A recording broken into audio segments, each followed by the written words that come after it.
A harsh scrape of chair legs cuts through the morning calm as a burly security guard looms over Marcus Hill and his son Noah at the entrance of a Park Avenue cafe. The guard's eyes narrow beneath his cap. "This is private property," he growls, gesturing to the no loitering sign. Marcus raises his palms, voice strained. "We just want coffee." A rib tension coils in the air. Patrons avert their eyes. The espresso machine hisses more insistently. Noah tugs at his father's sleeve, confusion and fear flickering in his gaze. The guard shoves Marcus back and cups clatter to the floor. It's the kind of moment where the world seems to tilt, reminding you that prejudice can erupt from the ordinary. Then through the hush, a small voice rings out, clear and unwavering. "Ma'am, could you be my mommy just for one day? If this moment moved you, share your thoughts below. Don't forget to like, subscribe, and hit the bell so you won't miss the next chapters in Noah and Evelyn's journey." Evelyn Hart sat alone at a corner table in the cafe, eyes glued to her phone as she scrolled through the day's market updates. Her sleek designer suit and perfectly coiffed hair cut a stark silhouette against the scratched wood and mismatched chairs. She was the kind of CEO who never arrived late and never let emotion seep into her decisions. Anywhere else, her presence would have sparked whispers of admiration. Here, it only invited curiosity. Across the room, the tension between Marcus Hill and the security guard simmered to a boil. Evelyn glanced up, eyebrow arched, as the guard's glare settled on the father and son pair. Marcus' hoodie drenched from last night's rain and shoes worn thin held Noah's small hand protectively. The guard pushed Marcus another step back, oblivious to the boy who watched in wide-eyed disbelief. Evelyn's manager would have called it a PR nightmare. To Evelyn, it was just another spectacle until Noah's voice cut through. The boy stepped forward, shoulders squared despite the guard's looming bulk. He looked up at Evelyn, her silhouette gleaming behind the steam of a freshly steamed cappuccino. "Ma'am," he said, voice unwavering, "could you be my mommy just for one day?" Time fractured. The cafe's hum softened to a distant drone. Evelyn's heart, long sealed behind boardroom walls, fluttered against her ribs. The guard blinked, his posture stiffening. Marcus' cheeks flushed, lunged forward. "So sorry," he stammered, trying to usher Noah back. "He runs off sometimes." "No, let him speak," Evelyn said, her voice slicing through the tension like a scalpel. Even she was surprised by the firmness of her tone. She set her phone down, the screen's glow paling in comparison to the light in Noah's eyes. The boy's coat was 2 sizes too big sleeves, the warmth of charity, and his face bore a weariness that no 6-year-old should know. "Why do you want me to be your mom?" Evelyn asked, lowering herself onto a chair so she was eye level with Noah. Noah's lip quivered. "Tomorrow's parent day at school," he said. "Everyone else has someone. I don't." Around them a hush fell. The barista froze mid-pour. A couple paused their conversation. Even the guard's clenched fists seemed to relax. Marcus swallowed guilt, softening the rough edge of his exhaustion. "He doesn't have a mom," Marcus whispered, voice raw. "I lost my wallet." Then a delivery got canceled. The minute I turned my back, Evelyn cut him off. "What school?" she asked Noah, though she already knew she'd be there. "Noah Hill Eastwood, Elementary Room 1A. Parent day starts at 10. She nodded once decisively. "All right, just for one day." Marcus's jaw dropped. "Wait, really?" "You don't have to." But Evelyn was already rising, heels clicking against the tile as she strode toward the counter.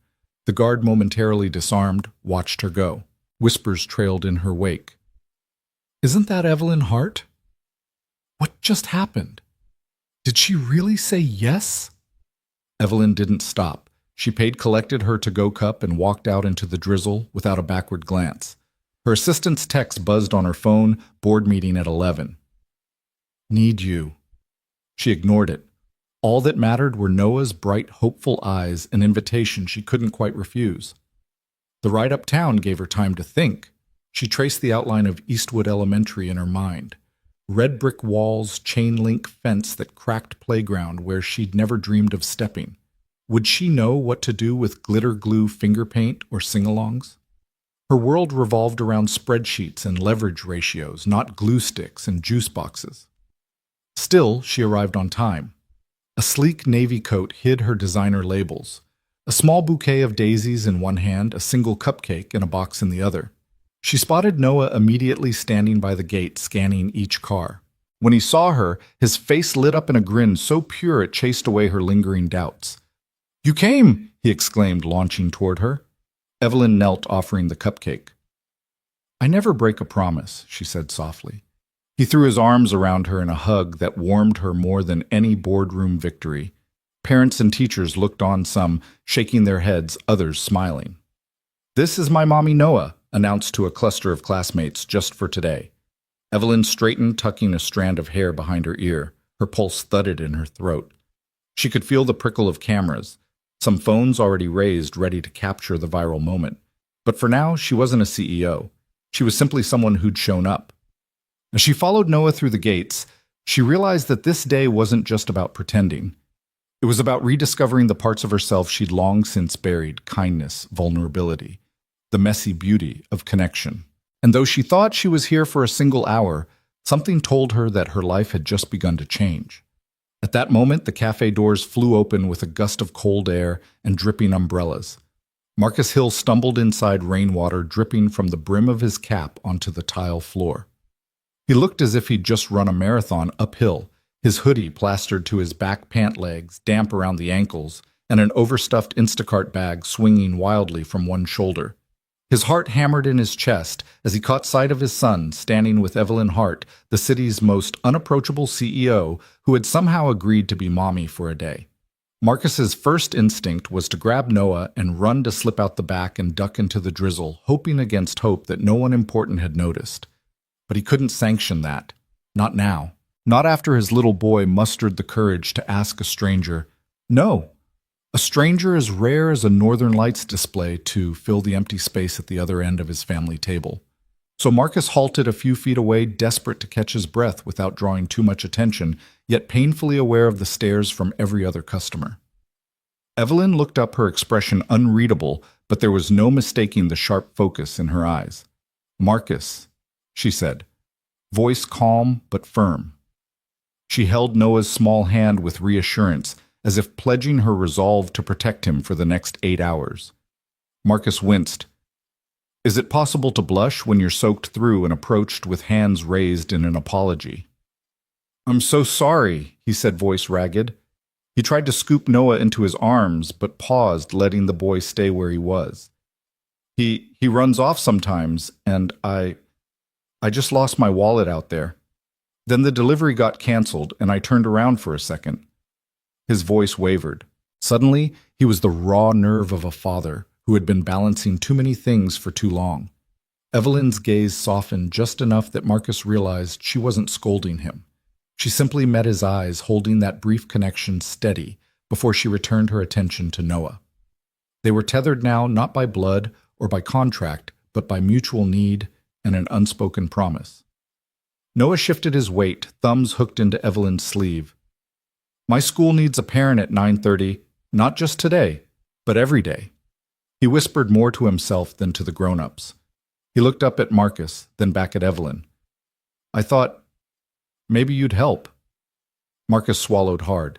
He felt the weight of every second he'd missed of Noah's life, late pickups, broken toy box promises, nights spent staring at a tear-stained photograph of Noah's mother. When she passed, the world had shifted beneath him. Every hiccup in life, every obstacle had become an avalanche. But seeing Noah stand here brave as any hero from his bedtime stories, Marcus felt an unfamiliar stir-hope. He cleared his throat. "Noah, He glanced at Evelyn, whose poised presence made him feel both unworthy and oddly grateful. "Thank you," he managed, his voice cracking. "Thank you for this." Evelyn nodded once, a small decisive gesture that made Marcus want to kneel and kiss her hand like some knight of old. Instead, he reached out and ruffled Noah's hair, leaving the boy to beam with relief. The barista, who had frozen mid-foam, cleared his throat. "Would you like anything else?" he asked, eyes darting between the soggy man and the meticulously dressed woman. Evelyn shook her head. "No, thank you. We'll take it from here." She turned to Marcus. "You go home dry off. I'll bring Noah back by 3 sharp. Marcus hesitated, part relief, part dread twisting in his gut. His mind raced through deadlines, upcoming gigs, rent due next week, and the ever-growing mountain of bills. The thought of leaving Noah with a stranger, however extraordinary, felt like both a gift and a gamble. But when Noah slipped his hand into Marcus's and gave a little nod, Marcus exhaled. "Okay," he said, voice steadying. "Be careful." He gave Evelyn one more grateful look, then scooped up the Instacart bag and guided Noah toward the door. Outside, the drizzle had lightened to a mist. Marcus tucked the bag under his arm and slipped his cap back on. He lingered at the threshold, peering back through the glass pane at Evelyn and Noah sharing a laugh. The sight brought a lump to his throat, something shy and unfamiliar that felt dangerously close to relief.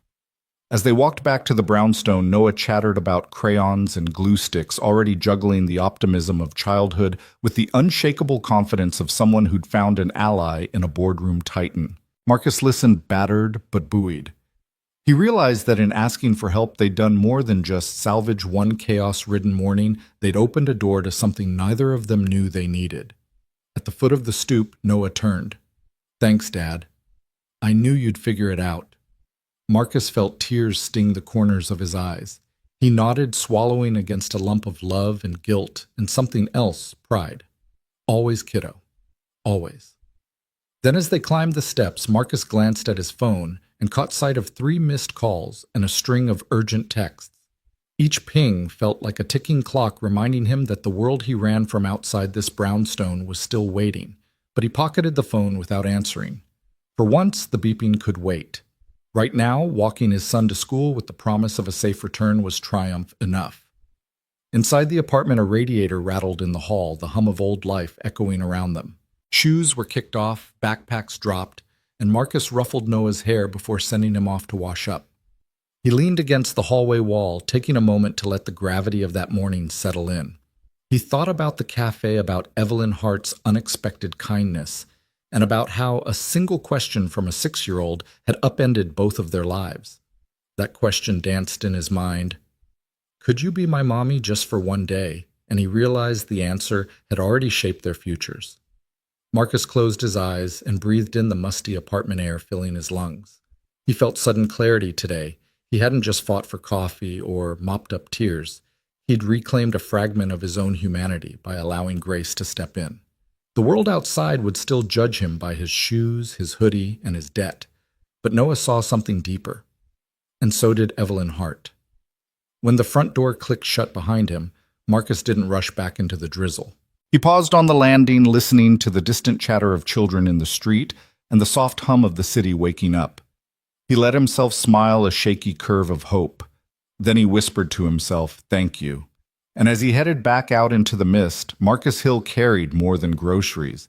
And an apology he carried, the belief that sometimes the smallest voices can pull us out of our darkest storms. Evelyn Hart sat back down, her posture rigid, as the latte shop's hum crept back into focus. She turned her gaze on Noah, who stayed rooted to the spot, clutching the hem of her tailored coat. The noise of steaming milk and slippery spoons faded into the background. "Why do you need me to be your mom?" she asked gently, though the question felt strange on her lips. Around them cups rattled, a sugar packet crinkled, and somewhere a phone camera lit up. She watched Noah's chest rise in a small, determined breath. Marcus hovered behind him, dripping rainwater onto the floor and shifting from foot to foot, but Evelyn held the moment she would hear the answer first. Noah looked up, brow furrowed with earnest concentration. "Tomorrow's Parent Day," he said softly, voice trembling just enough to reveal how much he hated speaking in front of crowds. "And I don't have one." His words landed like stones in a still pond. The barista paused, mid-wipe latte art undone. A couple by the window lowered their mugs, eyes wide. Evelyn felt the weight of dozens of gazes settling on her, as though they were all waiting for her reaction. Marcus's throat bobbed as he opened his mouth to interject, but he swallowed the apology that never formed. She let Noah's answer hang in the air, tasting its bittersweet truth.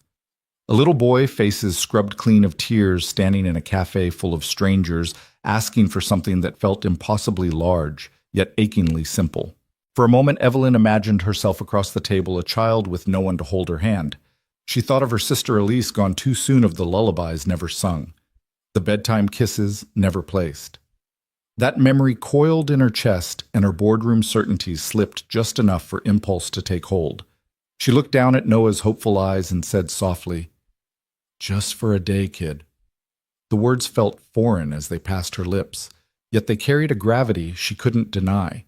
Marcus blinked, jaw slack. "Wait," he stammered, "you don't." But Evelyn had already risen. The hem of her crisp blazer brushed the back of her chair. She managed a small smile at Noah. "I'll be there," she promised, voice steady. Then she strode toward the counter to pay each step in her black pump sounding impossibly loud against the tile. As she crossed to the register, the cafe seemed to hold its breath. Conversation slowed to murmurs. A barista froze mid-squirt of foam. Two customers exchanged astonished looks. Someone whispered, "Did she just agree to be that kid's mom?" A glint of a phone camera winked from a corner table. Evelyn felt a flush creep up her neck but kept her head high. She tapped her card, collected her latte, and tucked a stray lock of hair behind her ear as she turned toward the door. Outside, the drizzle had lightened to a soft mist. Evelyn paused under the cafe's awning, the wail of the city's traffic echoing off the pavement. She inhaled the cool, damp air, her reflection shimmering in the glass doors behind her, a woman in a power suit who had just pledged to step into a world governed by crayons and finger paint. She tilted her chin up, letting the droplets bead on her lashes. The hum of the street felt distant now. She was suspended between two worlds, the sleek corridors of Hart Capital and the brightly colored chaos of a first-grade classroom. She took her first deliberate step forward, letting the cafe doors swing closed behind her. Her heels clicked a metronome beat as she walked down Park Avenue, neon signs blurring into streaks in the damp evening. People with umbrellas parted around her hurrying home, or to dinner reservations, unaware that their city had just been reshaped by an unexpected promise. Evelyn's mind raced ahead to tomorrow. What time did school start? What do moms do first thing in a classroom? She'd spent her life calculating risks and rewards, but standing here she realized some decisions couldn't be measured on a spreadsheet. The measured rhythm of her stride slowed as she reached her car. Her driver, accustomed to her usual dietary requests and schedule changes, peered up through the tinted windows.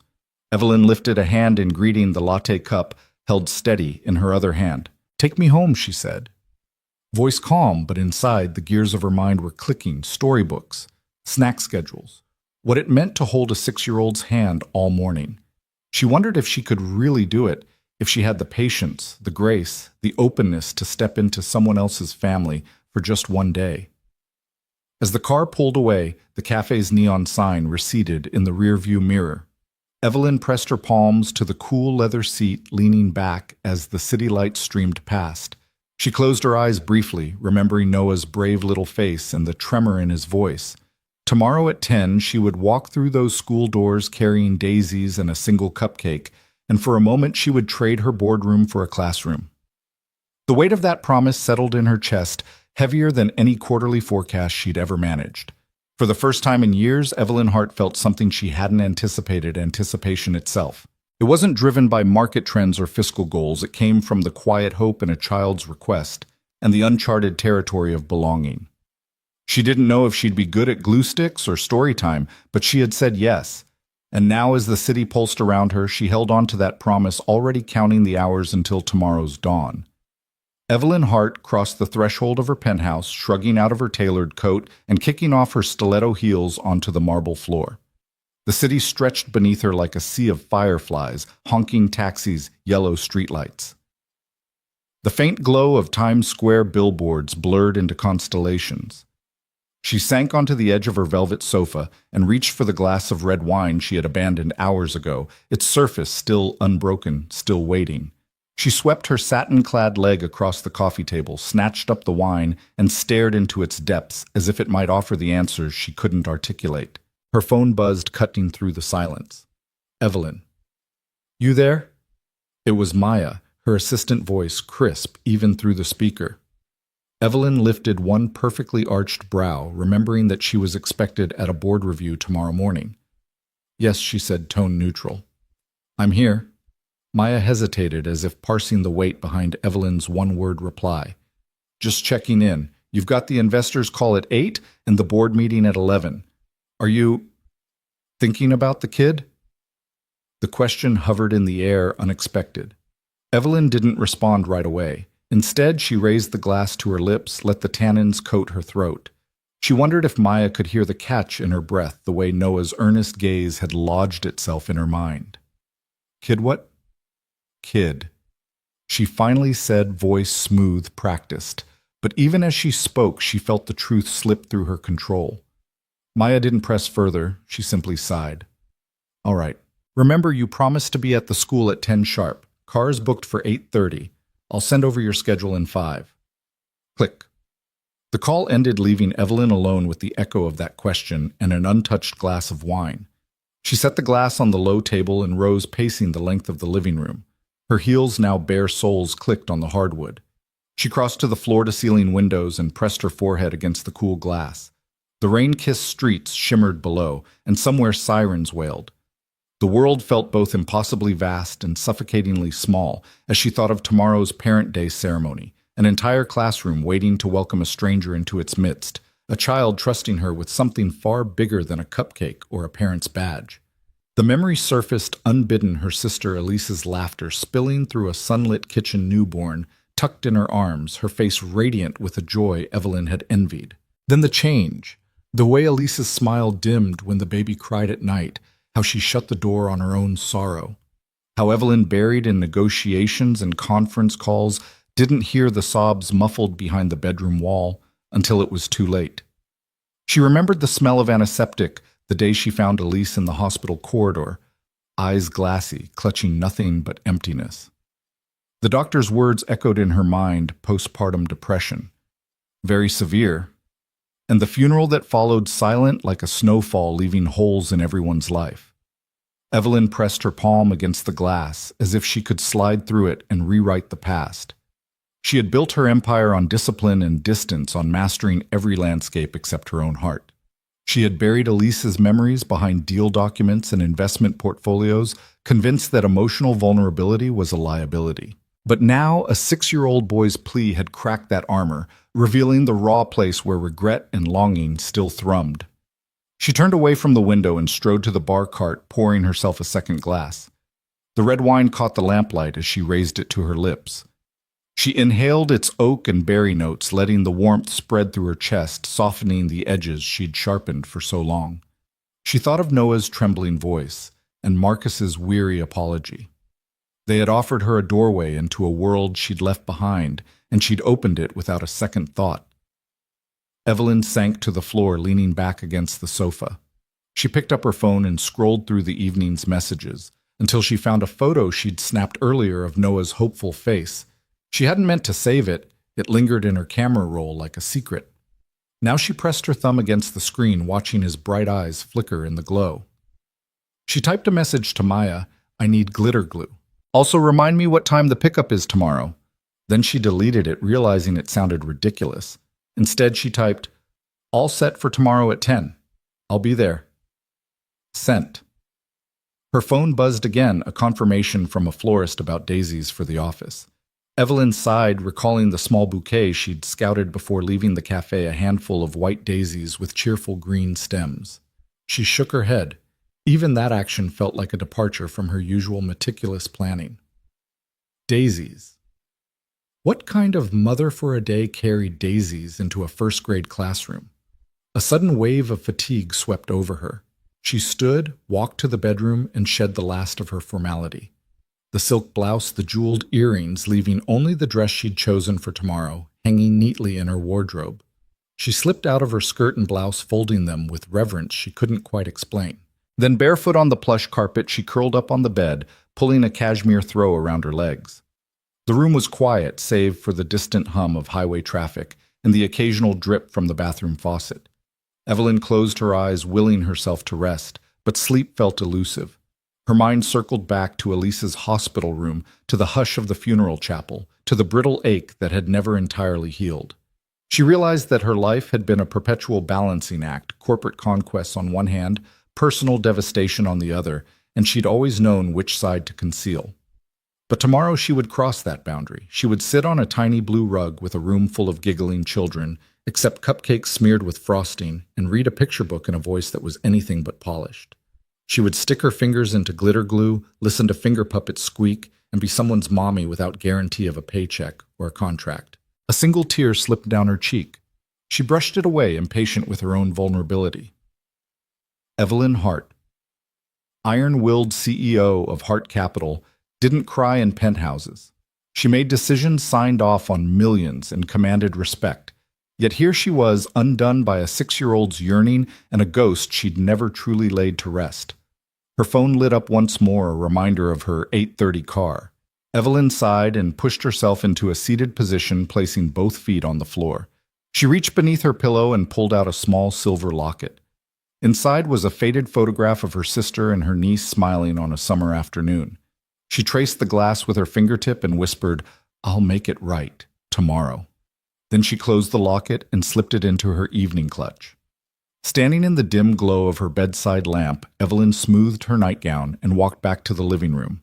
She collected the half-drunk glass of wine and set it on the coffee table before the locket, an unspoken offering of reconciliation between past and future. She rotated the locket in her palm, feeling its chill, then tucked it into her clutch beside her phone. The penthouse fell silent once more.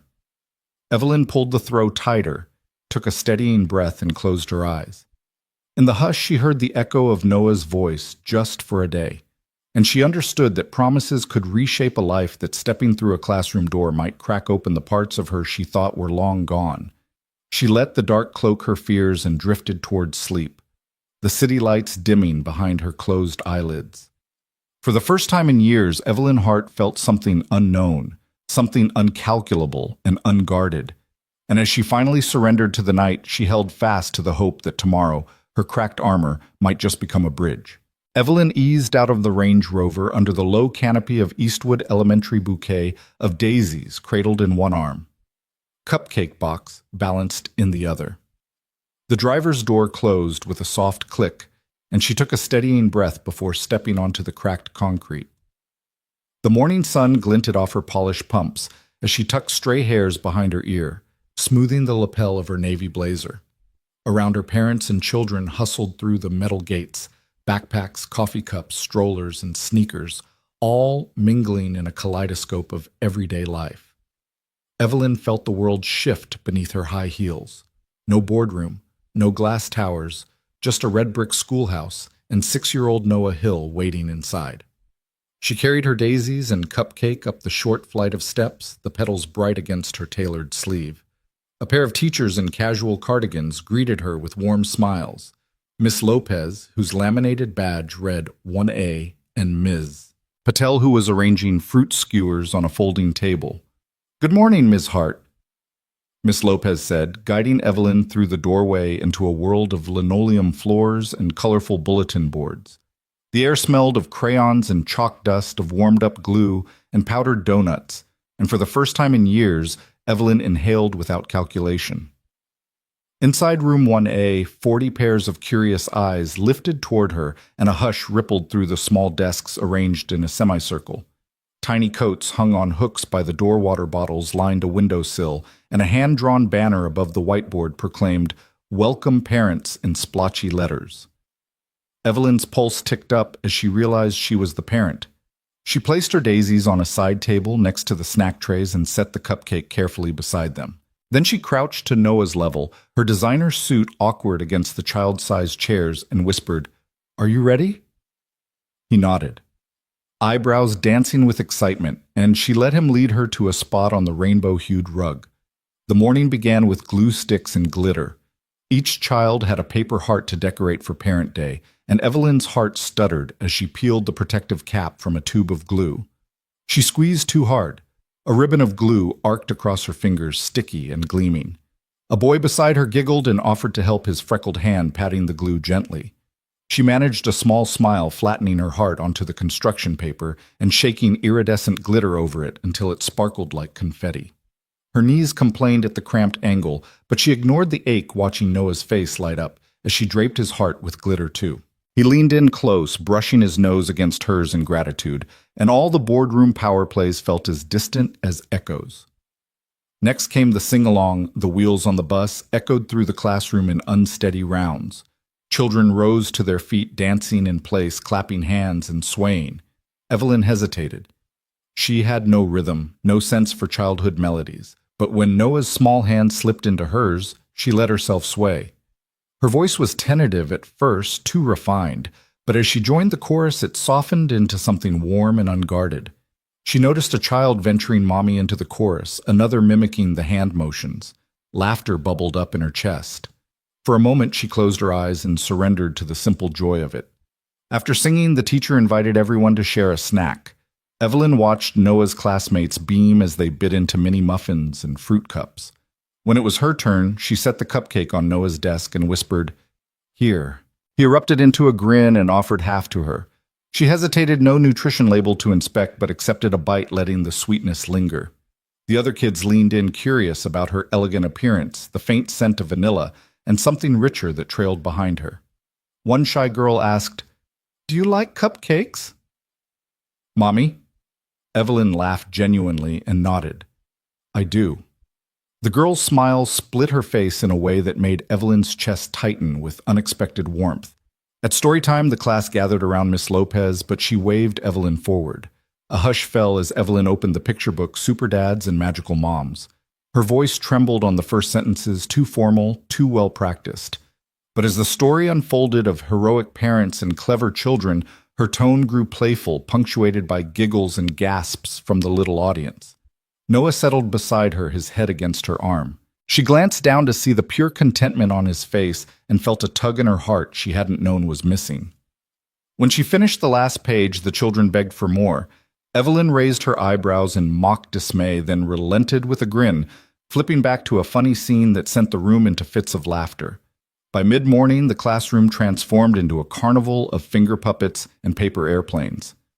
Evelyn found herself crouched under a small table, holding a puppet octopus, with yarn tentacles coaxing giggles from her young spectators.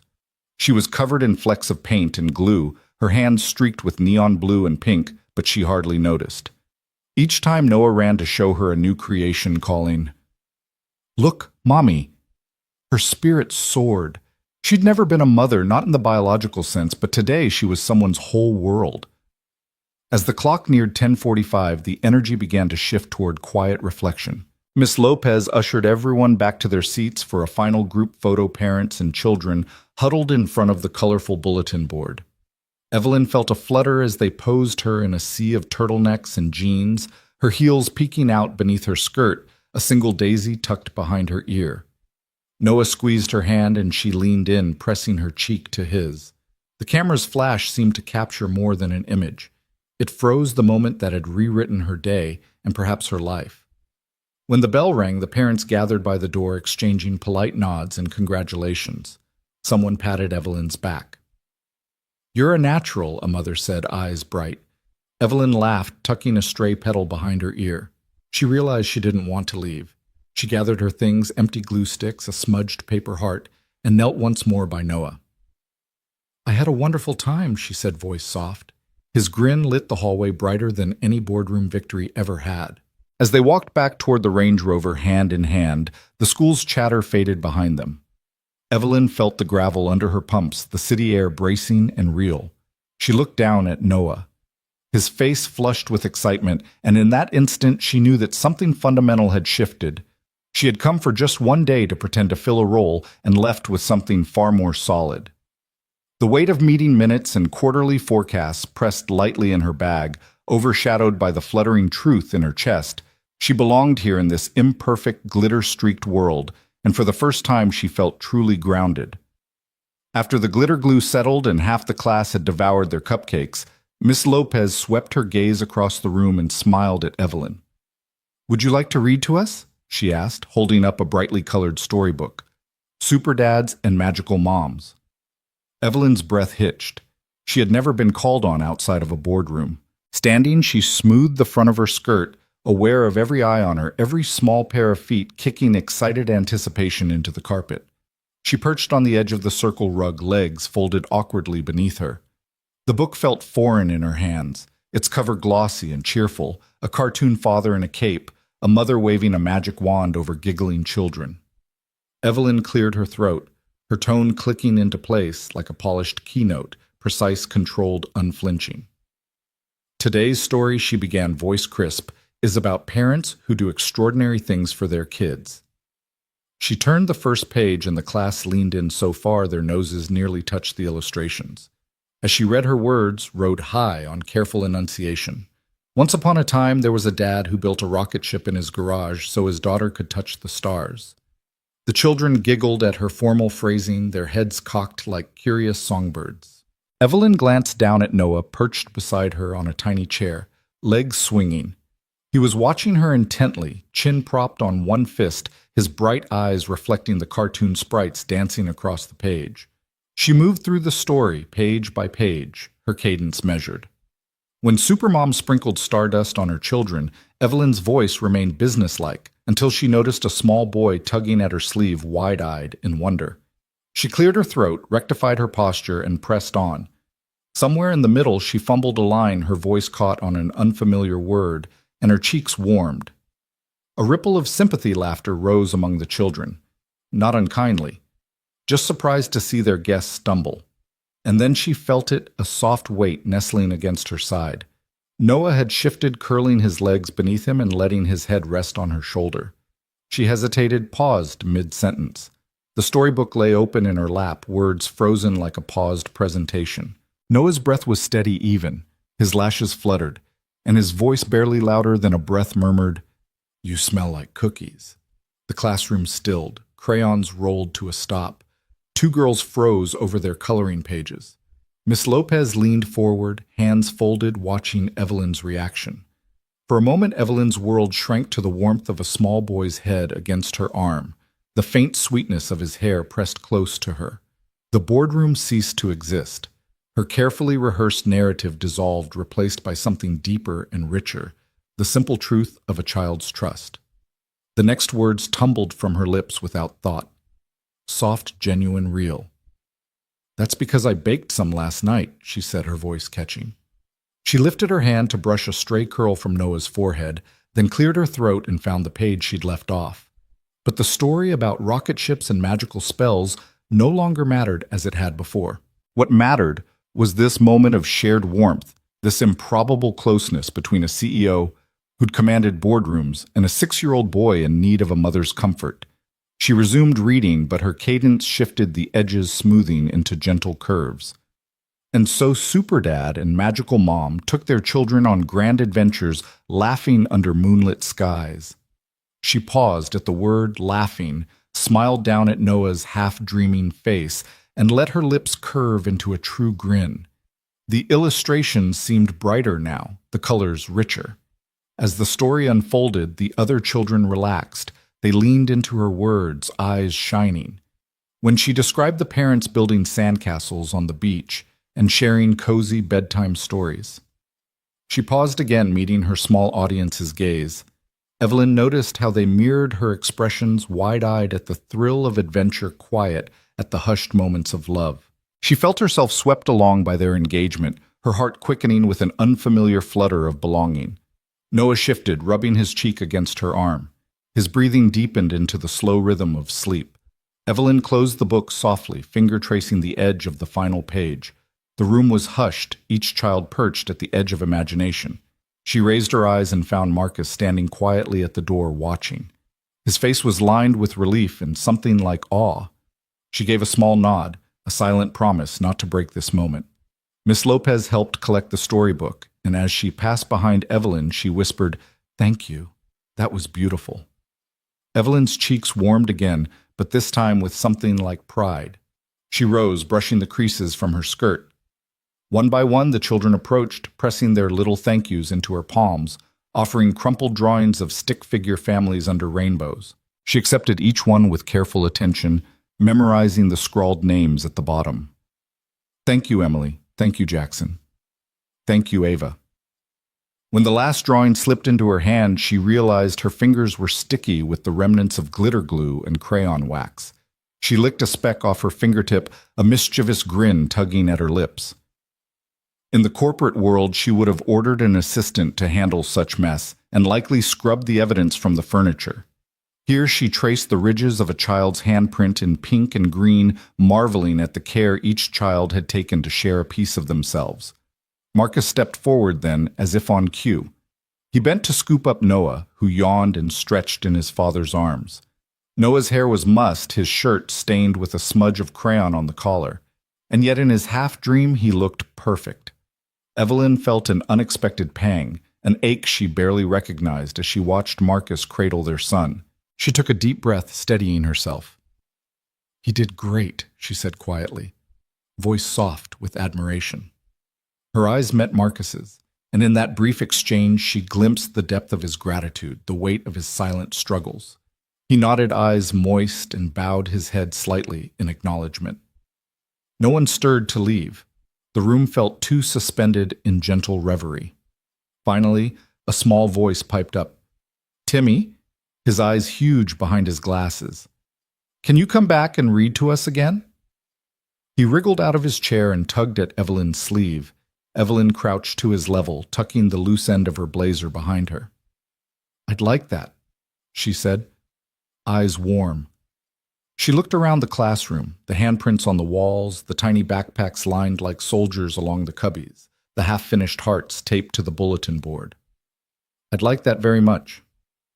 Noah, half asleep but grinning, looked up at her.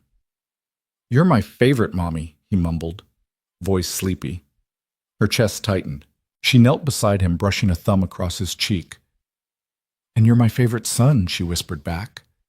As she straightened, a hush fell over the classroom once more. The other children watched her, as if noticing for the first time the mix of apricot blush and empathy on her face. Evelyn sensed their quiet curiosity, their budding admiration. She realized how far she had traveled in a few hours, from the sleek lines of her Range Rover to the worn linoleum floors of a first-grade classroom, from a life measured in shares and dividends to moments measured in crumbs of cookie-scented warmth. She gathered her things, storybook daisies, now a little wilted cupcake box with a half-eaten treat inside, and followed Marcus to the door. The corridor outside was bright with fluorescent light, the distant echo of other classes beginning their day. Evelyn felt a gentle tug in her chest, as though something internal had shifted irrevocably.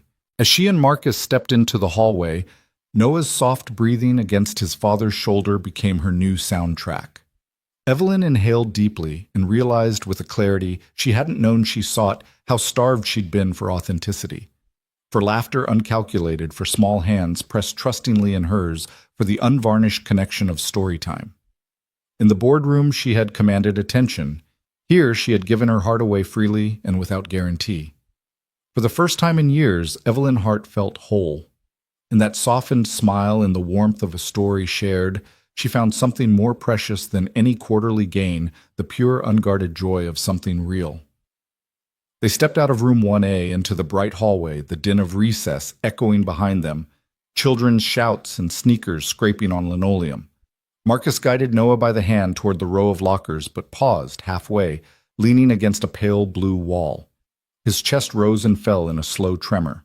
Evelyn watched him, her heart tightening at the sight of his worn shoulders and the way his hoodie hung heavy, as if soaked through with more than rain. "Are you all right?" she asked softly, voice almost drowned out by the distant laughter of the other classes. She crossed the small gap between them and stood beside him, her high heels clicking on the floor in an unfamiliar staccato. Marcus exhaled, running a hand through his damp hair. He glanced at Evelyn, eyes shadowed. I've been doing this alone since Noah was 2, he said, almost to himself. He knelt, pulling Noah close against his side. His mom. She passed after a long illness. Cancer. It was quick in the end, but the rebuilding took years. I've handled diaper changes, PTA meetings, bedtime stories, homework, meltdowns, all of it by myself. His voice caught on the last words, brittle as dry twigs. Evelyn's breath stuck. She reached out tentatively, placing a hand on his arm. "I'm so sorry," she murmured. The corridor's bright fluorescent lights seemed to dim around them, leaving only the raw honesty between two people who had each braced against loss in their own ways. He shook his head, meeting her gaze with a wry half-smile. "No apologies," he said. "I made choices, chose to keep working gigs, renting this apartment, juggling every role because someone had to. and I wouldn't trade it for anything. But it's hard. It's lonely some nights at 3 in the morning when Noah needs a parent, and all I have is a half-built science fair volcano and a bottle of aspirin. He exhaled, voice rough. Have you ever tried gluing a papier-mâché cone at 3 a.m. with only half your brain awake and a 2-foot-tall model about to collapse? Evelyn blinked, and then without thinking, she laughed an open, genuine sound that startled her more than it did him. He chuckled too, and for a moment their shared laughter pushed back the weight of hospital rooms and lonely nights. The tension between them unraveled, replaced by an unexpected warmth. I've never done that, Evelyn admitted, her tone softening further. I don't know the first thing about science fairs. My idea of hands-on work is signing contracts and reviewing spreadsheets. Late nights in the office always end with me ordering takeout, not gluing anything that isn't a fiscal report. He grinned and his eyes lit up. That figures. You probably have an assistant for takeout orders, too. She managed a small laugh, the sound gentler now. Guilty as charged. She paused, then looked down at Noah, who was busy pressing his palm to the locker door in a makeshift handshake. How does he hold up? Marcus lifted Noah's chin, brushing a damp curl from his forehead. He's amazing. Tougher than I am most days. He gets scared, but he keeps going. He loves science. Every project is a new adventure, even if they blow up more often than they succeed. He ruffled Noah's hair. And he loves stories, especially the ones you read to him. He's been buzzing about super dads and magical moms ever since. Evelyn smiled, feeling a warmth spread through her chest. She crouched to Noah's level, smoothing his rumpled school shirt. You did great today, she told him, voice soft. I'm really proud of you. Noah looked up, eyes bright. Thanks, Mommy, he said without hesitation, throwing his arms around Evelyn's neck. Her heart twisted at the sweetness of it, the ease with which he laid claim to her. Marcus cleared his throat, and they both turned to him. He offered Evelyn a gentle smile. Thank you, he said, for today, for caring. Evelyn stood brushing off imaginary specks of chalk from her skirt. I'm the one who should be thanking you, she replied earnestly, for trusting me with Noah and for letting me in. She paused, considering how to bridge the gap between their worlds. I've never believed I could make a difference in someone's life just by showing up.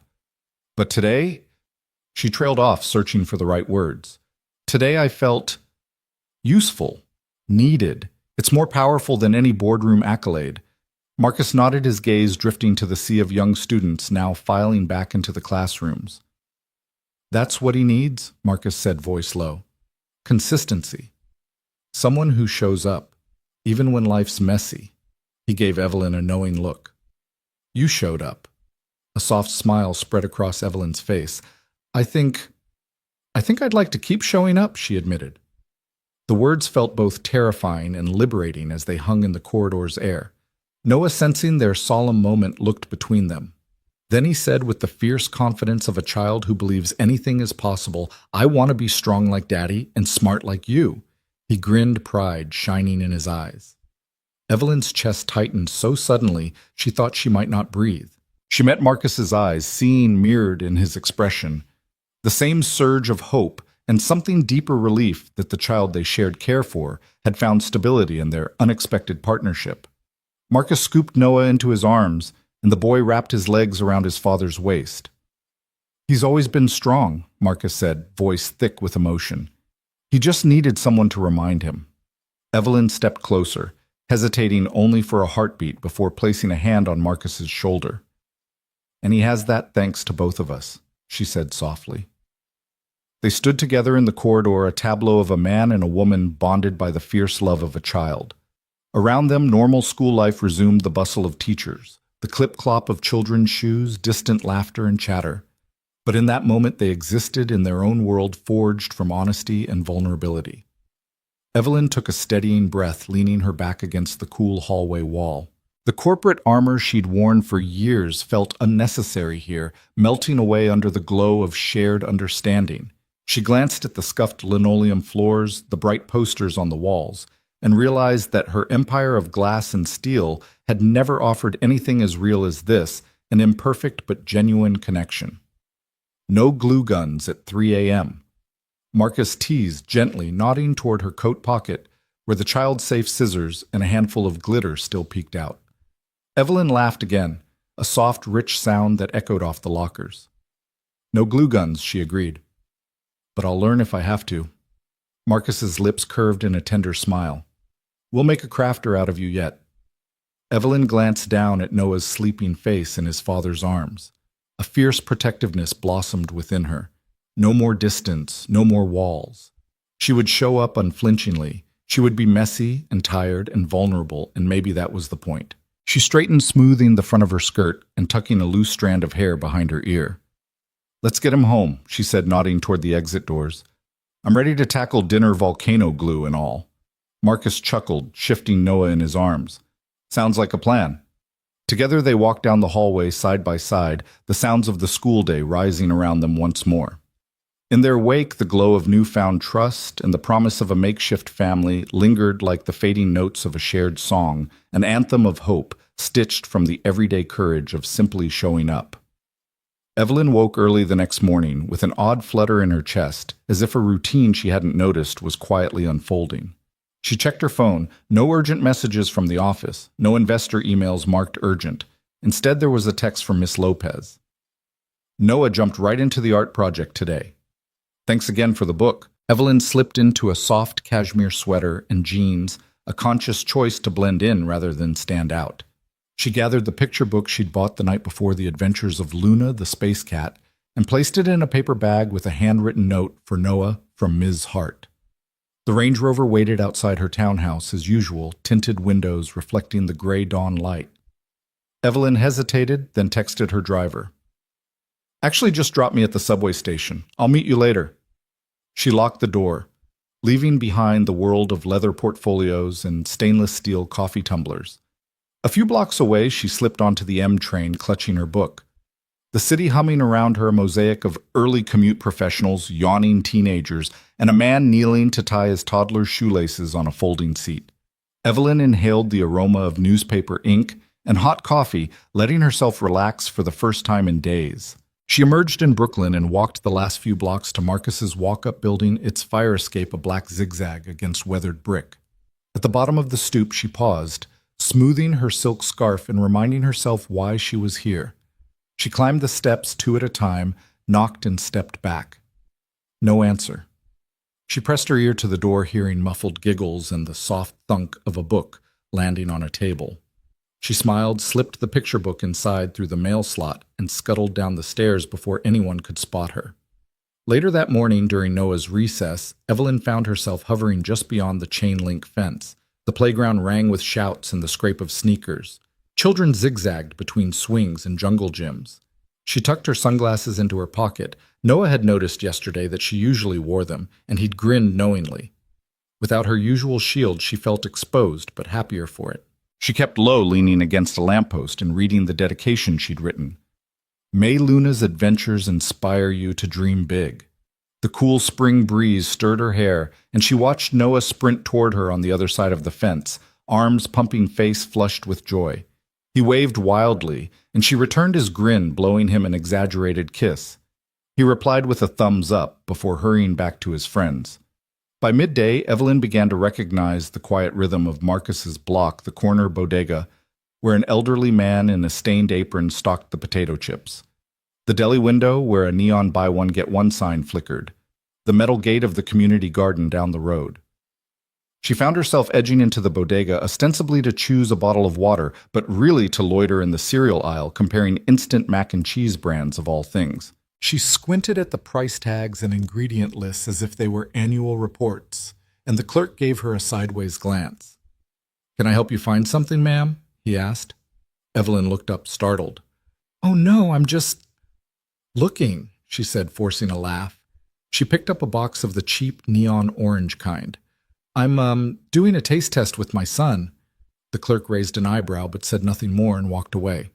Evelyn set the box back on the shelf and grabbed a small bag of granola clusters instead. As she headed for the register, her phone buzzed a reminder of a lunch and learn she was supposed to host over video at noon. She stared at the screen, felt the old impulse to reply, and spin back into her high-stakes world. But the bodega's linoleum floor felt grounding beneath her flats. She swiped her bagel and almond milk across the scanner. Keep the change, she told the cashier, dropping a 20 on the counter and turning on her heel before the clerk could argue.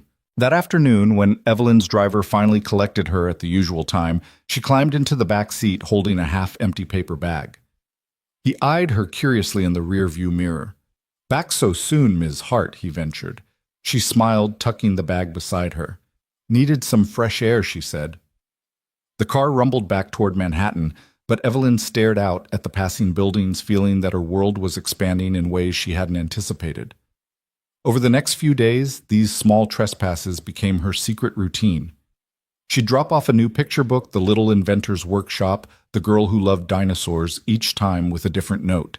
She never rang the bell. The mail slot was her portal. At recess, she'd wave from the fence, slowly weaving herself into the backdrop of Noah's school life. One afternoon, she lingered too long at the bodega's instant mac and cheese aisle. The clerk looked at her thoughtfully and said, "You know, you can just grab what you like." Evelyn blinked. I thought I'd try them all." "For him," she said, mentally adjusting on the fly. "I want to see which one tastes most like home." The clerk paused, then nodded with an unexpected kindness. "I've got some imported cheddar mac. Tough to find, but I can order more if you need." "Thank you," Evelyn said, genuine gratitude warming her voice. "I'll take one box." She felt her cheeks flush as if admitting a secret desire. Sometimes Marcus caught her at the window of his building coat off and hair mussed from the day's heat. He'd peer out, eyebrows raised.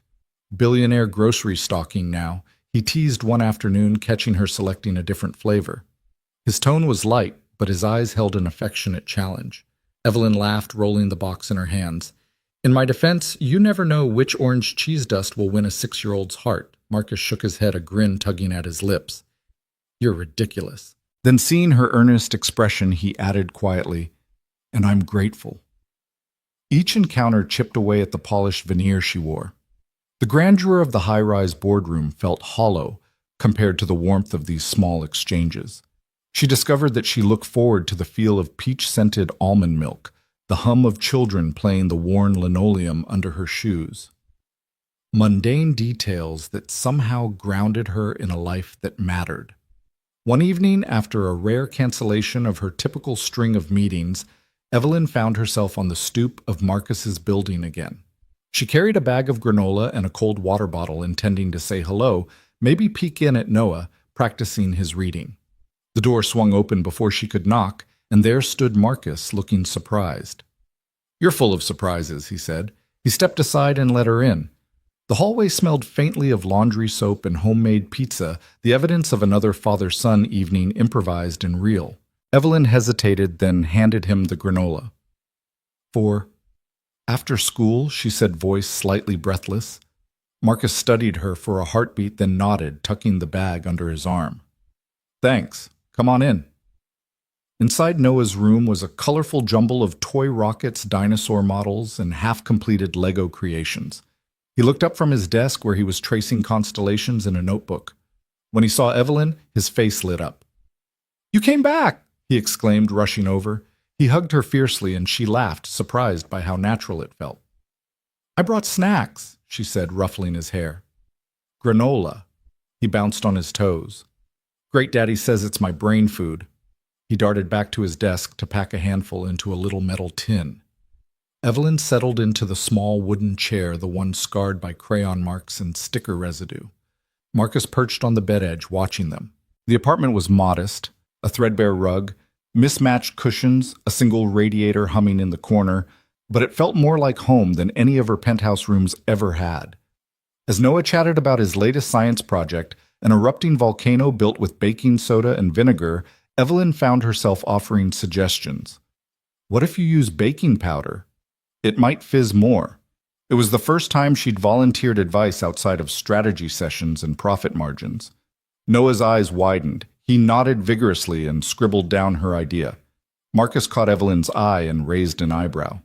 "You're really getting into this." He observed a teasing lilt in his voice. Evelyn shrugged, but her smile was genuine. "I guess I am." She paused, looking between Marcus and Noah. This is good." The simplicity of their life of scrambled eggs at dinner, spilled milk at breakfast, and bedtime stories under a scratchy blanket felt like an oasis. Marcus nodded, softening. You're welcome here, you know. She swallowed the weight of gratitude warming her chest. Thank you. She reached out and squeezed his hand. For letting me cross into your world. He squeezed back, and in that quiet moment, the boundaries between their lives dissolved. No more boardroom or bodega, just a father, a son, and an unexpected partner who chose to show up day after day, piece by everyday piece. Evelyn slipped off her heels at the door, balancing a bottle of red wine in one hand and the faint scent of espresso still clinging to her coat. Marcus greeted her with a tired but genuine smile, holding the flimsy door open against his stocked-to-the-brim hallway. Come on in, he said, voice warm. Warning Operation Spaghetti is underway. She stepped into the tiny apartment kitchen where the air smelled of garlic and something slightly singed. A single overhead bulb cast a golden glow on every scuff and scratch, the chipped Formica countertop, the wobbly fold-up table, and the mismatched chairs, one plastic, one metal, one, a repurposed milk crate with a cushion. A scratched pot simmered on the stove beside a baking sheet of garlic bread that looked at best well done. This looks amazing, Evelyn said, setting down the wine. She slipped her purse onto the one chair that didn't squeak and hovered for a moment, marveling at the contrast with her penthouse's stainless steel surfaces. Marcus poured her a plastic cup measure of wine, then ladled steaming spaghetti onto 2 paper plates. The noodles were soft to the point of collapsed sauce, clinging in globs. She bit her lip to keep from wincing. Sorry, Marcus apologized, handing over a fork balanced on a napkin. I'm no chef. I'm more of a jack-of-all-trades. Plumbing, deliveries, amateur woodwork, he chuckled, lifting his cup in a mock toast. To versatility. Evelyn lifted hers in return. To versatility, she echoed the plastic rim cool against her fingers. She took a bite of spaghetti. The noodles were chewy in places, mushy in others, and the sauce tasted of crushed tomatoes, garlic, and a hint of something smoky, probably from the garlic bread. She managed a grin. Delicious. He laughed, relieved. You're a good liar. She shrugged and dug in sauce dribbling onto her blouse. I faced worse disasters. Boardroom presentations, annual reports. This is quaint by comparison. Sauce splattered to the table and Evelyn reached to catch an escaping meatball. It rolled off her fork and plopped onto the floor. She dropped her fork and burst out laughing. Marcus joined in the clink of his cup against the table, punctuating his amusement. I told you I can't cook, he said, scooping the rogue meatball back onto her plate with his fork. She waved off his apology. This is perfect, she insisted, mop-up napkin in hand. I'm dining at the finest fold-up establishment in Brooklyn. He grinned, shaking his head. I should charge admission. Between bites, Marcus launched into a story about last week's handyman gig. He'd been called to fix a leaky radiator at a client's apartment at 3 a.m. The radiator had burst halfway through his work, showering him with scalding steam and sending him scrambling for a wrench in his underwear. I had to finish the job barefoot, he recalled, wincing at the memory. One wrong move and I'd have been in the ER. Evelyn winced. And you fixed it. He nodded, taking a thoughtful sip of his wine. Had to. No one else would. The landlord was threatening eviction if he couldn't get heat back before dawn. She shook her head, admiring his grit. I bless my assistant every time my email dings after midnight. He laughed. Yeah, no radiator emergencies in your world. She grinned, eyeing her sauce-stained blouse. Nope, just clients who threatened to sue. Their laughter eased the cramped kitchen's tension. Evelyn tipped the plate to share a garlic bread sliver. She bit into it and nearly choked on the charred edge. He slapped his hand over her other fork. Whoa, burnt offering. She coughed, fanning her mouth. Tastes crispy. She laughed again, sauce smeared and fine with it. You know, I spent years believing that if everything wasn't perfect, I wasn't good enough. Boardrooms demand it. She paused, clearing her throat. But this right here, messy dinner and all, it's real. Marcus set down his cup and studied her face in the dim light. I spent years believing my ex and everyone else would leave if I wasn't enough. If I couldn't fix the house, the bills myself. He paused, voice low. Then her illness. It showed me how little control I have, but I kept going because Noah needed me. Evelyn felt a catch in her throat. She reached across the fold-up table and placed a hand over his. You are enough, she said gently. He needs you. He squeezed her hand, eyes moist. And you? Showing up like this more than enough. Silence settled between them, an unspoken gratitude vibrating in the small space. The city's distant hum seeped through the window, punctuated by a passing siren. They sat close shoulders, nearly touching the flimsy table, no barrier between them. Noah's voice echoed through the apartment. Daddy. Mommy. Look. He came bounding into the kitchen, hands covered in cookie dough. I helped make dessert. Evelyn rose, laughing. I love cookie dough. She watched Marcus scoop up their son, whisking him into a hug. And I love this chaos. Marcus set Noah down on a kitchen stool and handed him a spoon. Be our official taste tester, he said. Noah dove in, grinning through sprinkles of flour. Evelyn leaned on the countertop, watching them. The little family, imperfect and full of laughter, felt like a revelation. She took a deep breath, savoring the warmth that buzzed beneath her skin, a warmth no fancy boardroom could provide. When the dishes were cleared, paper plates balled into the recycling bin cups stacked in the sink, they stood side by side, leaning against the counter. Marcus took a rag and wiped the splattered sauce from the stove. Evelyn stood quietly watching him fold the rag, the domestic routine oddly comforting. You don't have to do this alone, Evelyn said softly. He shook his head, eyes on the rag. I don't have to. You're here. Her pulse fluttered. She met his gaze. I want to be. He smiled, folding his shoulders down as if he'd been holding his breath. I'd like that. They turned off the lights, and the apartment settled into evening hush. Hand in hand, they crossed the room, Marcus leading Noah, by the hand, Evelyn close behind. The tiny space felt expansive now, filled with the echoes of spilled sauce and burnt bread, of shared fears and newfound comfort. As Evelyn stepped out into the night air, cool and fragrant with the promise of rain, she felt a quiet joy settle in her chest. Presence, she realized, was the greatest gift of all. Not power or perfection, but the simple act of showing up, plate in hand, hearts open wide. Evelyn sat in her corner office, the early morning skyline blurred by gathering storm clouds. Her assistant's email pinged insistently on her laptop. Urgent board concerns or recent media attention. See attached. She clicked open the attachment and her breath caught. A formal shareholder notice warned that her unsanctioned involvement with Marcus and Noah had become a material reputational risk, one that could trigger a board inquiry and even a vote of no confidence. The language was clinical, but unmistakably threatening her off-script life, was endangering the firm's image and, by extension, its bottom line. She closed the file, hands trembling just enough that she had to grip the edge of her desk to keep from spilling her coffee. For years she had wielded power like a shield, insulated, invulnerable, untouchable. And now a 6-year-old's trust and a single father's quiet strength had become liability bullet points in a shareholder deck. The world she commanded in polished conference rooms demanded perfection, predictability, control, none of which matched the messy truth of belonging. Evelyn stood smoothing her blazer and inhaling deeply. She would not let them define her life by their quarterly perspectives. She called Marcus as she stepped into the elevator. His voice crackled through the speaker, tired but warm. They've been circling, haven't they? She exhaled. They see us as a headline, not a family. She paused. Daniel Marks has filed a guardianship petition. The name landed between them like a hammer blow.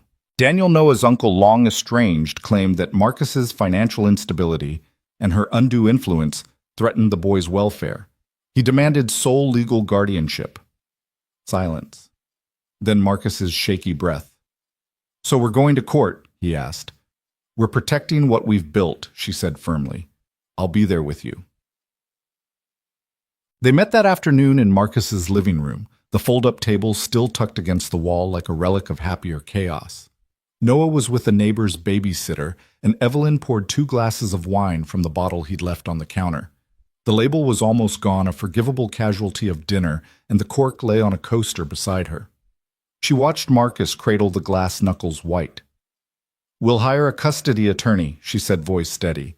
Someone who understands family law and how to argue on our behalf. She slid her phone across the table, opening a contact list. I know someone, Claire Novak. She's won tougher fights. He nodded, relief flickering. Good. I don't know how to argue. Evelyn reached across, placing her hand on his. You don't have to. Your life with Noah speaks for itself. I'll handle the rest. She squeezed his hand, her resolve solidifying. They think they can scare us off, but they don't know what love can do. Later that week, they sat in the cramped chamber of family court. The walls were institutional beige, the air tinged with the hum of fluorescent lights. Daniel Marks arrived flanked by his attorney, a sharp-suited woman whose expression never softened. Marcus stood in his threadbare suit, an old hand-me-down that had never truly fit him.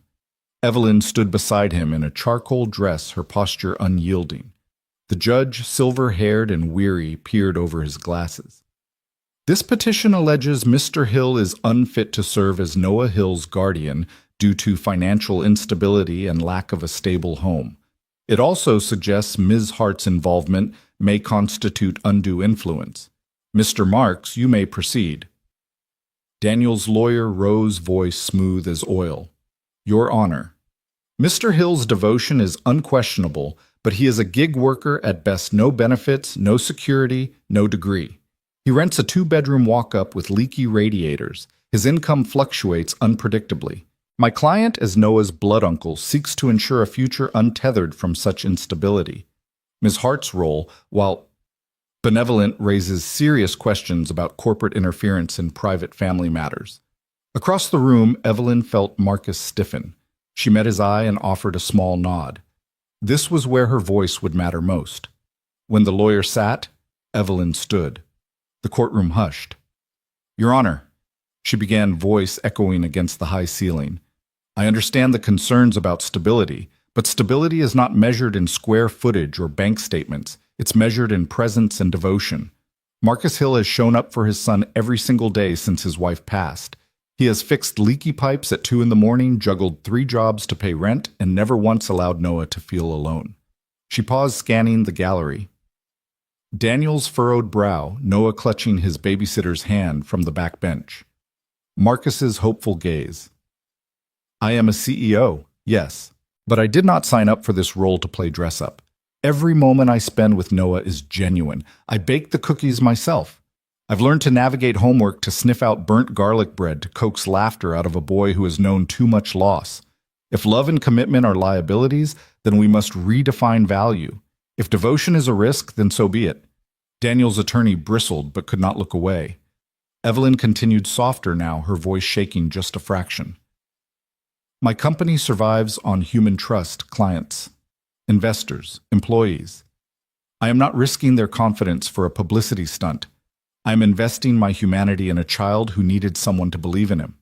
Love is not transactional. It does not come with clauses. It comes with sacrifice. The silence that followed was thick, as if the entire courtroom held its collective breath. The judge tapped his gavel. Ms. Hart, thank you for your testimony. He turned to Daniel. Mr. Marks, do you wish to respond? When Daniel rose, his polished argument sounded hollow in the wake of Evelyn's truth. He spoke of family legacy and protecting the child's best interests, but the words felt contrived. Marcus's attorney objected to each insinuation of Marcus's unfitness, and even Daniel's resolve seemed to falter under the weight of a mother's by-proxy vow. After hours of legal sparring, the court recessed. Evelyn followed Marcus into the hallway. He pressed her arm. Thank you, he whispered, for fighting for him. She brushed a damp strand of hair from her forehead. He's worth it. Noah, escorted in by his babysitter, ran to them and seized Marcus's hand. When he saw Evelyn, his face brightened. Will I still have a daddy? He asked, voice small. Evelyn knelt, pulling him close. You have a daddy, she said firmly, and you have me. We're a team. His nod was solemn, 6-year-old gravity mixed with a budding confidence. He looked up at her. I knew you wouldn't let me go. Her eyes stung. I'll never let you go. They stood together, a trio bound by more than legal definitions, a family forged in daily bread and shared fears, in spilled sauce and bedtime stories. Outside, the storm clouds broke a shaft of sunlight cutting through the courthouse windows. It illuminated their clasped hands and the hopeful faces of 3 people who had chosen each other against every risk. In that moment, Evelyn understood that power couldn't protect them, and wealth couldn't bind them. Only courage. The courage to stand up and speak truth to the world could build the family they fought for. And as they moved back into the courtroom for the judge's ruling, each step echoed with the promise that love's true power was finally being tested. The courtroom settled into a brittle silence as Daniel Marks's lawyer rose once more, sleek in her charcoal suit, clipboard in hand. The judge's gavel tapped lightly against the dais, and every eye in the room fixed on the polished veneer of Mr. Marks's counsel as she began her closing argument. "Your Honor," she said, voice low and measured, "we do not dispute Mr. Hill's love for his son, but love, while noble, cannot replace the stability born of financial security and consistent access to educational resources. Mr. Hill works gig to gig, subsisting in a rent-stabilized walk-up with sporadic heat. He cannot guarantee Noah's future, not the college fund, not the nightly lunches, perhaps not even tomorrow's rent." Across the aisle, Evelyn's stomach clenched. She glanced at Marcus, whose jaw clenched in response. He wore his only suit, the one his late father had left him, and it fit loosely, every thread a reminder of how far they'd come on shoestring budgets and elbow grease. When the lawyer laid out photographs of the apartment peeling wallpaper, a radiator that had lost its battle with the cold, she implied that love alone could not substitute for a structured family pedigree. The judge leaned forward, fingers steepled. "Miss Hart, you may address the court." Evelyn's breath caught. She stood smoothing the fabric of her dress as if preparing to step onto a boardroom stage. But this was no merger pitch. This was a child's life. She felt the weight of every shareholder notice still echoing in her inbox, the whispers among the board that her off-script compassion was a liability. She inhaled, tapping into the fierce calm that had carried her through countless deals, then spoke with a clarity so focused it cut through the stale courtroom air. "Your Honor," she began, voice resonant, "there's a misconception that stability is measured in square footage and stock portfolios. But I've watched Mr. Hill cradle his son through midnight fevers in that same apartment. I've seen him navigate hospital corridors at dawn, white-knuckled and unwavering, because he refused to leave his son's side. I'm not here to present a balance sheet. I'm here to present the truth of devotion in action." Her gaze swept the room, pausing on the judge's thoughtful expression, then resting on Marcus's face. He stood a little taller, shoulders squared. Evelyn continued, "Marcus Hill isn't wealthy in your terms, but he has wealth measured in presence. He is the man who traded a steady paycheck to ensure he could be there for every scraped knee, every science project, every tear. He taught our son that being present is the greatest gift a parent can give, that Your Honor is the definition of strength." A murmur rippled through the spectator benches. Daniel's lawyer tightened her lips, but could not offer a retort. Evelyn's words carried a force that facts on a page could not match. She stepped back, holding on to the momentary hush she'd created, and let the silence speak as loudly as any argument. Then unexpectedly, the judge called forward the child of interest. Noah Hill, escorted by the court-appointed guardian, rose from the back of the room. His small frame looked even more delicate in his best shirt, one with tiny rockets printed on the sleeves. He took a step toward the bench, chin trembling only slightly, and every breath the room took waited on his next words.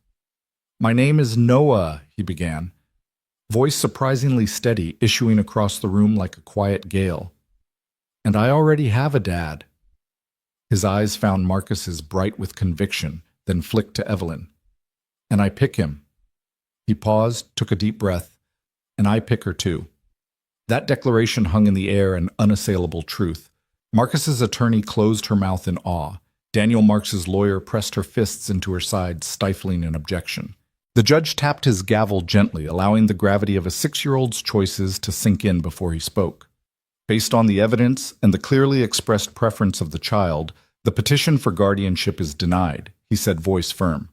"Mr. Hill retains sole guardianship of Noah Hill." He looked at Evelyn. "Ms. Hart, your testimony on parental devotion rather than financial metrics was persuasive. This court acknowledges the bond you've formed and the stability you provide alongside Mr. Hill in ways that documents cannot capture." Evelyn felt a warmth spread through her chest richer than any victory she'd ever tasted in her corporate life. The courtroom's tension melted into relief, punctuated by a ripple of applause, soft at first, then growing as parents and onlookers recognized the triumph of love over ledger sheets. When the judge adjourned the proceedings, Evelyn moved toward Marcus and Noah, toes softly patting on the linoleum. She knelt to wrap her arms around her son, who buried his face in her shoulder. His small body trembled with joy, and Evelyn pressed her cheek to his damp hair, inhaling the scent of shampoo and hope. Marcus stood beside them, eyes glossy, and reached out to clasp Evelyn's hand. "We did it," he whispered, voice husky. She looked up at him, her smile luminous. "We did." Outside the courtroom, the spring air felt electric. Journalists craned their necks as the newly affirmed family emerged hand in hand, a picture of quiet resilience. Flashbulbs popped, but Evelyn didn't flinch. For once, the glare of the world felt more like spotlights than interrogation. By the time they reached the sidewalk, traffic had slowed to a crawl. Noah tugged at Marcus's sleeve, pointing at a cluster of daisy-bedecked bloom stands. "Can we get flowers?" he asked, sudden as a spring breeze. Marcus ruffled his hair. "Of course, buddy."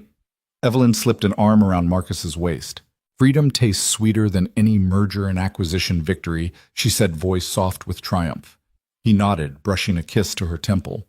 Together they strolled down the block free at last, to forge a life measured not in assets or share price, but in the simple currency of everyday love. They tumbled through the door of Marcus's apartment, laughter spilling out ahead of them like confetti.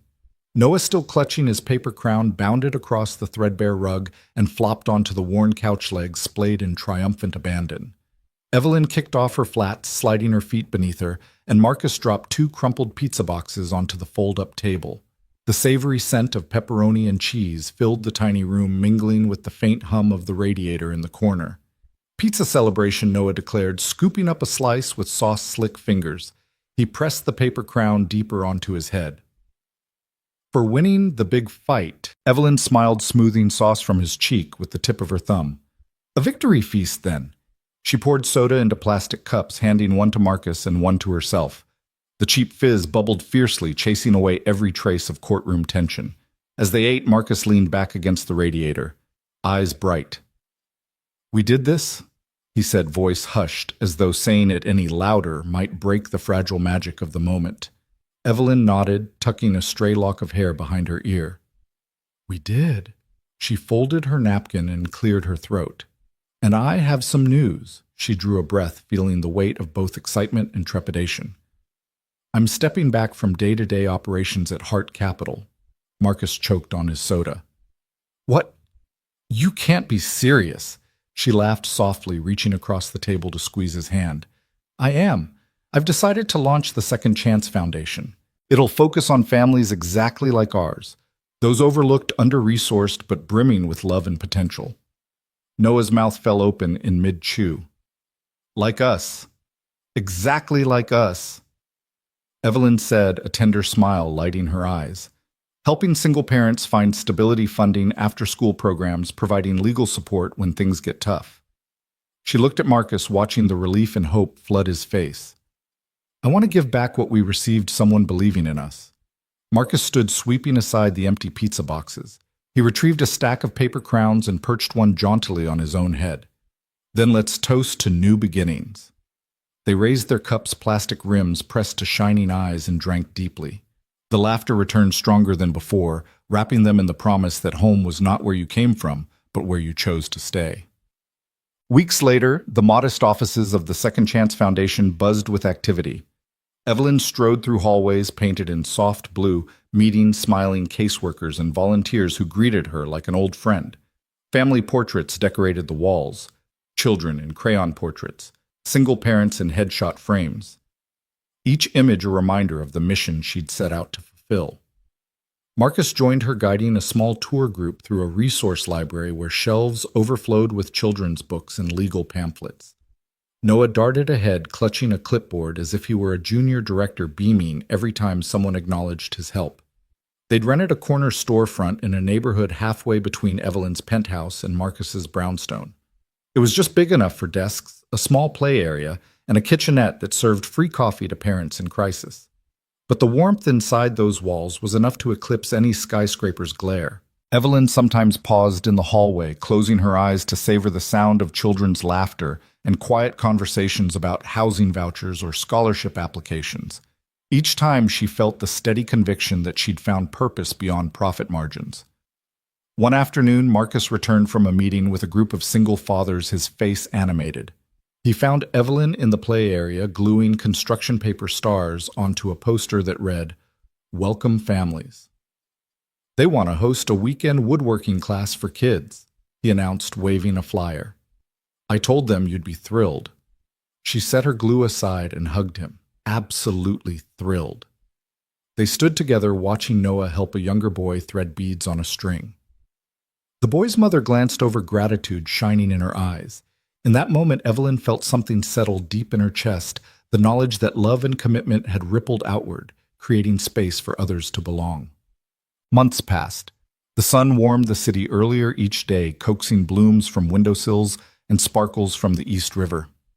One evening, as dusk painted the sky in rose and amber, Marcus led Evelyn down a narrow brick alleyway behind his apartment. String lights drooped between lampposts, casting a soft glow over rows of potted white roses and folding chairs draped in linen. A simple wooden arch stood at the far end, its beams entwined with vine tendrils and daisies, Noah's favorite flower. Evelyn paused, heart fluttering. She smoothed the front of her dress, a simple ivory gown she'd chosen for its unfussy elegance, and took in the scene: close friends from the foundation, neighbors from Marcus's block, and a handful of colleagues who'd driven in from the city. None wore diamonds. Instead, everyone wore paper crowns beneath the lights.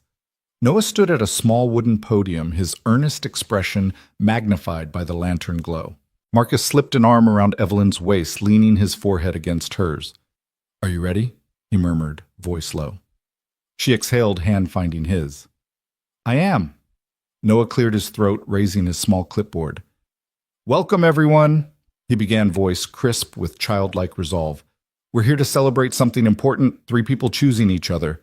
First, my dad and Miss Hart promised to stay. Then, they fought for me in court.